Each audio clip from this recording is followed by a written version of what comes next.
Hello friends, எல்லோரும் எப்படி இருக்கீங்க? நம்மளோட சேனலில் வீடியோ போட்டு ரொம்ப நாளாச்சுங்க. இடையில கொஞ்ச நாள் வந்துட்டு நான் பயங்கர பிஸியாகிட்டேன். அதனால் வீடியோஸ் எதுவும் போட முடியல. என்னால் திரும்பவுமே இப்போ கண்டினியூ பண்ணலாம் அப்படின்ட்டு இருக்கேன். நாம் வாசிச்சுட்ருக்கிற பணக்கார தந்தை ஏழை தந்தை அப்படிங்கிற புக்கில் வந்துட்டு நான் ஃபஸ்ட்டு பாடத்தில் 44வது பேஜ் நம்பர் வரைக்கும் பேஜ் நம்பர் 43வது பேஜ் வரைக்கும் வாசிச்சிருந்தேன். இன்றைக்கி பார்த்திங்க அப்படின்னா 44வது பேஜ் வந்துட்டு நம்ம ஸ்டார்ட் பண்ணலாம். எனக்கு வந்துட்டு ஒரு 20 மினிட்ஸ் வீடியோ தான் போட முடியுது. ஸோ அந்த 20 மினிட்ஸில் எத்தனை பேஜஸ் என்னால் படிக்க முடியுதோ அந்தளவுக்கு நான் படிக்கிறேன். நீங்களும் சேர்ந்து படிங்க. மீதியை அடுத்தடுத்த வீடியோவில் பார்க்கலாம். வாங்க இப்போ படிக்க ஆரம்பிச்சிடலாம். அது கொடுமையாக இருந்தது என்று நான் கூறினேன். பணத்திற்காக வேலை செய்வதை நீ தேர்ந்தெடுத்தால் வாழ்க்கை அப்படித்தான் இருக்கும் என்று பணக்கார தந்தை கூறினார். 3 மணி நேரம் வேலை செய்த பிறகு 3 நாணயங்களை திருமதி மார்ட்டின் உன் கைகளில் போட்டபோது நீ எப்படி உணர்ந்தாய்? அது போதாது என்று நான் நினைத்தேன். அது ஒன்றுமே இல்லை என்று எனக்கு தோன்றியது. நான் அதிக ஏமாற்றமாக உணர்ந்தேன். தங்களுடைய சம்பள காசோலையை பார்க்கும்போது பெரும்பாலான ஊழியர்கள் அவ்வாறு தான் உணர்கின்றனர். குறிப்பாக வரி மற்றும் பிற பிடித்தங்கள் போக எஞ்சியுள்ள தொகையை பார்க்கும்போது உனக்காவது 100% சம்பளமும் கிடைத்தது.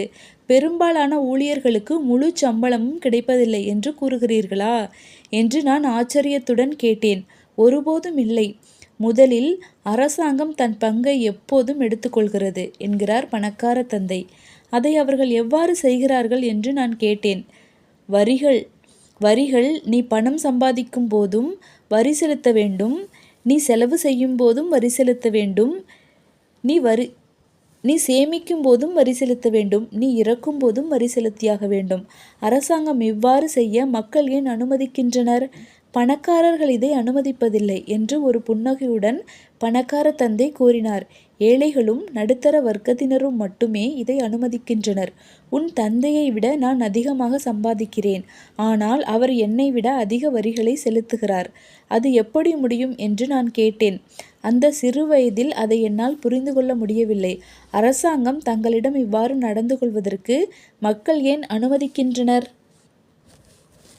பணக்கார தந்தை தன் நாற்காலியில் மெதுவாகவும் அமைதியாகவும் முன்னும் பின்னும் சாய்ந்தபடியே என்னை பார்த்தார்.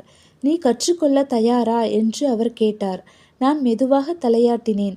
நான் முன்பே கூறியது போல் கற்றுக்கொள்வதற்கு ஏராளமான விஷயங்கள் உள்ளன. பணத்தை உனக்காக வேலை செய்ய வைப்பது எப்படி என்பதை கற்றுக்கொள்வது வாழ்நாள் முழுவதும் நீ படிக்க வேண்டிய ஒரு பாடமாகும். பெரும்பாலான மக்கள் 4 வருடங்கள் கல்லூரிக்கு செல்கின்றனர். அதோடு அவர்களது படிப்பு முடிந்து விடுகிறது. பணத்தை பற்றிய எனது படிப்பு என் வாழ்நாள் முழுவதும் தொடரும் என்பதை நான் அறிவேன். ஏனெனில் நான் அதிகமாக கற்றுக்கொள்ளும் போது நான் தெரிந்து கொள்ள வேண்டிய அதிகமான விஷயங்களை நான் கண்டறிவேன். பெரும்பாலான மக்கள் பணத்தை பற்றி படிப்பதே இல்லை. அவர்கள் வேலைக்கு செல்கின்றனர், தங்கள் சம்பளத்தை பெறுகின்றனர், தங்கள் வங்கி கணக்கை சரிபார்க்கின்றனர். அவ்வளவுதான். பிறகு தங்களுக்கு ஏன் பணப்பிரச்சனை இருக்கிறது என்று வியக்கின்றனர். அதிக பணம் தங்களது பிரச்சனைகளை தீர்க்கும் என்று அவர்கள் நினைக்கின்றனே தவிர தங்களுக்கு பொருளாதார கல்வி இல்லாததுதான் பிரச்சனை என்பதை உணர தவறிவிடுகின்றனர். அப்படியென்றால் பணத்தை பற்றி என் தந்தை புரிந்து கொள்ளாததுதான் அவரது வரி பிரச்சனைகளுக்கு காரணமா என்று நான் குழப்பத்துடன் கேட்டேன். இதோ பார், பணத்தை உனக்காக வேலை செய்ய வைப்பது எப்படி என்று கற்றுக்கொள்வதில் வரிகள் ஒரு சிறு பகுதி மட்டும்தான். இன்று பணத்தை பற்றி கற்றுக்கொள்வதில் நீ இன்னும் ஆள் விருப்பத்துடன் இருக்கிறாயா என்பதை கண்டுபிடிக்க நான் விரும்புகிறேன். பெரும்பாலான மக்களிடம் அவ்விருப்பம் இருப்பதில்லை. அவர்கள் கல்லூரிக்கு செல்கின்றனர், ஒரு தொழிலை கற்றுக்கொள்கின்றனர், வேலையில் குதூகலமாக இருக்கின்றனர், ஏராளமான பணத்தை சம்பாதிக்கின்றனர். ஒரு நாள் அவர்கள் கண்விழிக்கும் போது பெரும் பணப்பிரச்சனைகள் அவர்கள் முன் தலைவிரித்து ஆடுகின்றனர். அப்போது அவர்களால் வேலை செய்வதை நிறுத்த முடியாது. பணத்தை உனக்காக வேலை செய்ய வைப்பது எப்படி என்பதை கற்றுக்கொள்வதற்கு பதிலாக வெறுமனே பணத்திற்காக வேலை செய்வதை பற்றி மட்டுமே தெரிந்து வைத்திருப்பதற்கு கொடுக்கப்பட வேண்டிய விலை அது. எனவே கற்றுக்கொள்வதற்கான ஆழ்ந்த விருப்பம் இன்னும் உன்னிடம் குடிகொண்டுள்ளதா என்று பணக்கார தந்தை கேட்டார். நான் தலையசைத்தேன். சரி, போய் மீண்டும் உன் வேலையை கவனி. இம்முறை ஊதியமாக நான் உனக்கு எதுவுமே கொடுக்கப் போவதில்லை என்றார் அவர். நான் ஆச்சரியத்தில் என்ன என்று கேட்டேன். நான் கூறியது உன் காதில் விழுந்திருக்கும் என்று நினைக்கிறேன். நான் உனக்கு எந்த ஊதியமும் கொடுக்கப் போவதில்லை. ஒவ்வொரு சனிக்கிழமையும் வழக்கம்போல் நீ 3 மணி நேரம் வேலை செய்ய வேண்டும். ஆனால் 1 மணி நேரத்திற்கு 10 சென்டுகள் பணத்தை நான் உனக்கு கொடுக்கப் போவதில்லை. பணத்திற்காக வேலை செய்யாமல் இருப்பது எப்படி என்பதை நீ கற்றுக்கொள்ள விரும்பினாயல்லவா? எனவே நான் உனக்கு சம்பளம் ஏதும் கொடுக்கப் போவதில்லை. அவர் கூறியதை என்னால் நம்ப முடியவில்லை. மைக்கிடம் ஏற்கனவே இதே உரையாடலை நான் நிகழ்த்திவிட்டேன். அவன் ஏற்கனவே மீண்டும் தன் வேலையில் சேர்ந்து டப்பாக்களை தூசி தட்டி அடுக்கி வைத்து கொண்டிருக்கிறான் இலவசமாக. நீ விரைந்து சென்று அவனோடு சேர்ந்து வேலை செய். இது நியாயமே இல்லை. நீங்கள் ஏதேனும் சம்பளம் எனக்கு கொடுத்துத்தான் ஆக வேண்டும் என்று நான் கத்தினேன். கற்றுக்கொள்ள விரும்புவதாக நீ என்னிடம் கூறினாய். இப்போது இதை நீ கற்றுக்கொள்ளாவிட்டால் நீ வளர்ந்த பிறகு பணத்திற்காக வேலை செய்து கொண்டும் நான் வேலையிலிருந்து நீக்கிவிடக்கூடாது என்று பயந்து போயும் இருக்கின்ற என் வீட்டு வரவேற்பறையில் ஒவ்வொரு நாளும் வந்து அமர்ந்திருக்கும் நபர்களைப் போல் நீயும் ஆகிவிடுவாய். அல்லது உன் தந்தையைப் போல் ஏராளமான பணத்தை சம்பாதித்தும் கடனால் பிதுங்கி நின்று அதிக பணம் இருந்தால் பிரச்சனை தீர்ந்துவிடும் என்று நம்பிக்கொண்டு வாழ்ந்து கொண்டிருப்பாய். அதுதான் உனது விருப்பம் என்றால் முன்பு நான் ஒத்துக்கொண்டபடி 1 மணி நேரத்திற்கு 10 சென்டுகள் கூலிக்கு நீ வேலை செய்யலாம். அல்லது பெரும்பாலான வளர்ந்தவர்கள் செய்வது போல் நீ செய்யலாம். போதிய அளவு சம்பளம் இல்லை என்று குறை கூறிக்கொண்டு வேலையை விட்டுவிட்டு வேறு வேலை தேடலாம். ஆனால் நான் என்ன செய்ய வேண்டும் என்று நான் கேட்டேன். பணக்கார தந்தை லேசாக என் தலையில் தட்டிவிட்டு இதை பயன்படுத்து என்று மூளையை சுட்டிக்காட்டினார். இதை நீ சிறப்பாக பயன்படுத்தினால் உனக்கு ஒரு வாய்ப்பு கொடுப்பதற்காக விரைவில் நீ எனக்கு நன்றி கூறுவாய். ஒரு பணக்காரனாக வளர்வாய். அவர் எனக்கு முன்மொழிந்த திட்டத்தை நான் நம்ப முடியாதவனாக நான் அங்கு மௌனமாக நின்றேன். ஊதிய உயர்வு கேட்பதற்காக நான் அங்கு வந்தேன். ஆனால் எப்படியோ எந்த காசும் வாங்காமல் வேலை செய்வதற்கு ஒப்புக்கொள்ளும்படி நேர்ந்தது. பணக்கார தந்தை மீண்டும் என் தலையில் தட்டிவிட்டு இதை பயன்படுத்து, இப்போது இங்கிருந்து சென்று வேலையை பார் என்று கூறினார். பாடம் 1. பணக்காரர்கள் பணத்திற்காக வேலை பார்ப்பதில்லை. நான் சம்பளமின்றி வேலை பார்த்ததை என் ஏழை தந்தையிடம் நான் கூறவில்லை. அவரால் அதை புரிந்து கொண்டிருக்க முடியாது. எனக்கே புரியாத ஒரு விஷயத்தை அவருக்கு விளக்க முயற்சிக்க விரும்பவில்லை. மேலும் 3 வாரங்களுக்கு நானும் மைக்கும் ஒவ்வொரு சனிக்கிழமையும் 3 மணி நேரங்கள் வேலை பார்த்தோம். வேலையை நான் பொருட்படுத்தவில்லை. அது எனக்கு பழகி போயிருந்தது. ஆனால் பேஸ்பால் விளையாட்டுகளில் கலந்து கொள்ள முடியாததும் ஒரு சில காமிக்ஸ் புத்தகங்களை வாங்க முடியாததும் எனக்கு வருத்தத்தை கொடுத்தன. 3வது வாரம் மதிய நேரத்தில் பணக்கார தந்தை நாங்கள் வேலை பார்த்த இடத்திற்கு வந்தார். வாகனங்கள் நிறுத்தும் இடத்தில் அவரது கார் வந்து நின்ற சத்தம் எங்கள் காதுகளில் விழுந்தது. அவர் கடைக்குள் நுழைந்து மார்ட்டினுக்கு வணக்கம் தெரிவித்தார். கடையில் வியாபாரமெல்லாம் எவ்வாறு நடைபெற்று கொண்டிருக்கிறது என்று அவரிடம் விசாரித்துவிட்டு ஐஸ்கிரீம்கள் அடுக்கி வைக்கப்பட்டிருந்த குளிர்பெட்டிக்கு சென்று 2 ஐஸ்கிரீம்களை வெளியே எடுத்து அவற்றுக்கான கட்டணத்தை செலுத்திவிட்டு என்னையும் மைக்கையும் தன்னருகே வருமாறு அழைத்தார். நாம் மூவரும் சற்று காலார நடந்து வரலாம் என்று அவர் கூறினார். நாங்கள் ஒரு சில கார்களை சமாளித்து அத்தெருவை கடந்து ஒரு பெரிய புல்வெளியை வந்தடைந்தோம். அங்கு பல பெரியவர்கள் பேஸ்பால் விளையாடி கொண்டிருந்தனர். அங்கிருந்த ஒரு பிக்னிக் மேசையில் நாங்கள் அமர்ந்தோம். பணக்கார தந்தை எனக்கும் மைக்கிற்கும் ஐஸ்கிரீம்களை கொடுத்தார். வேலை எப்படி போய்கொண்டிருக்கிறது என்று அவர் எங்களிடம் கேட்டார். பரவாயில்லை என்று மைக் கூறினான். நானும் தலையாட்டினேன். என் ஒப்புதலை தெரிவித்தேன். ஏதேனும் கற்றீர்களா என்று அவர் கேட்டார். மைக்கும் நானும் ஒருவரையொருவர் பார்த்தோம். பிறகு எங்கள் தோள்களை குலுக்கிவிட்டு கொண்டு இல்லை என்று இருவரும் ஒரு சேர எங்கள் தலையை ஆட்டினோம்.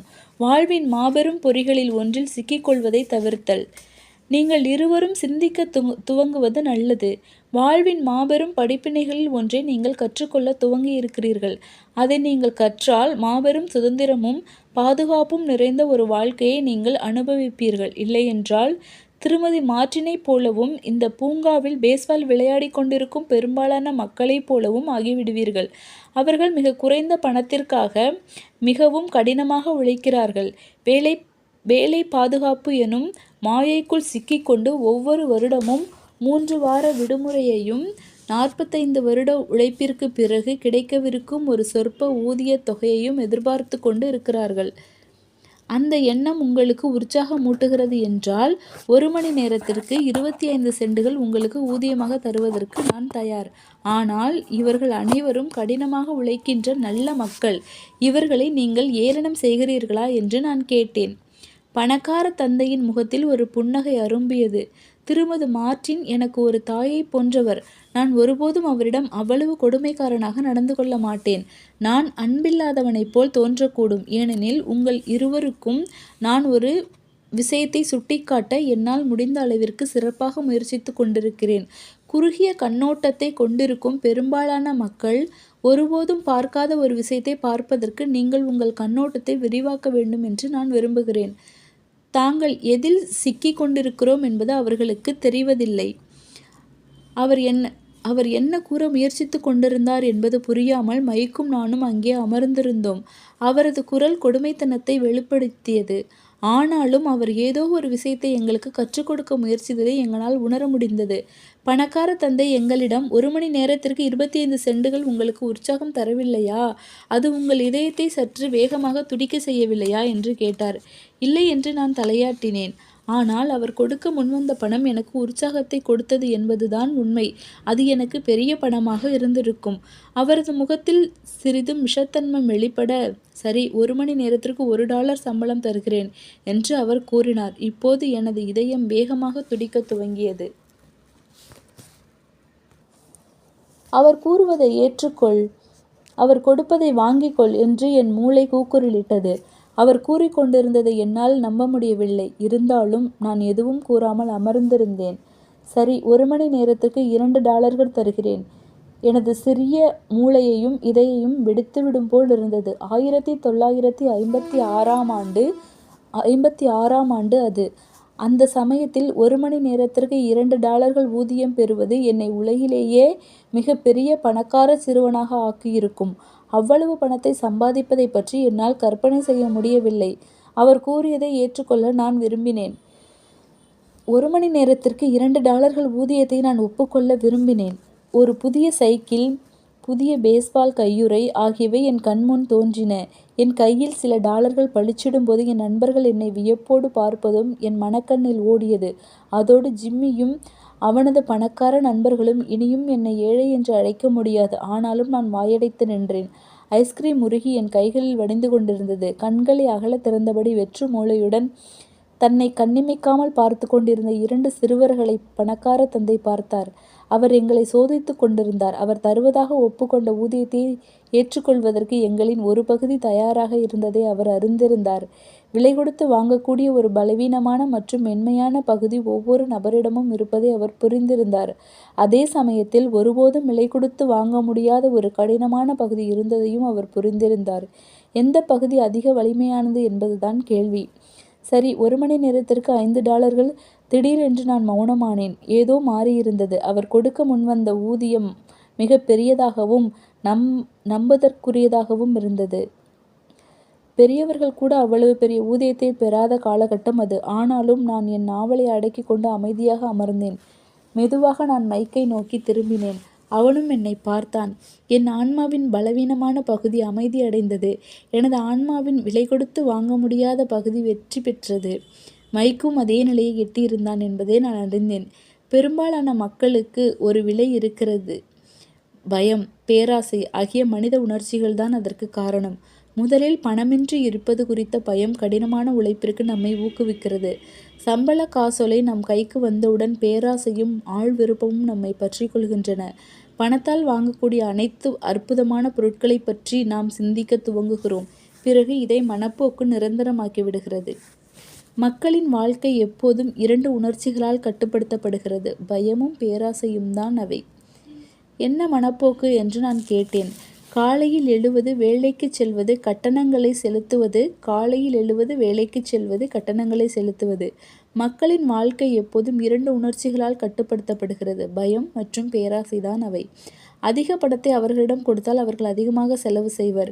வேறு ஏதேனும் ஒரு வழி இருக்கிறதா என்று மைக் கேட்டான். பணக்கார தந்தை மெதுவாக, ஆமாம், ஆனால் ஒரு சில மக்களே அதை கண்டுபிடிக்கின்றனர் என்று கூறினார். அது என்ன வழி என்று மைக் கேட்டான்.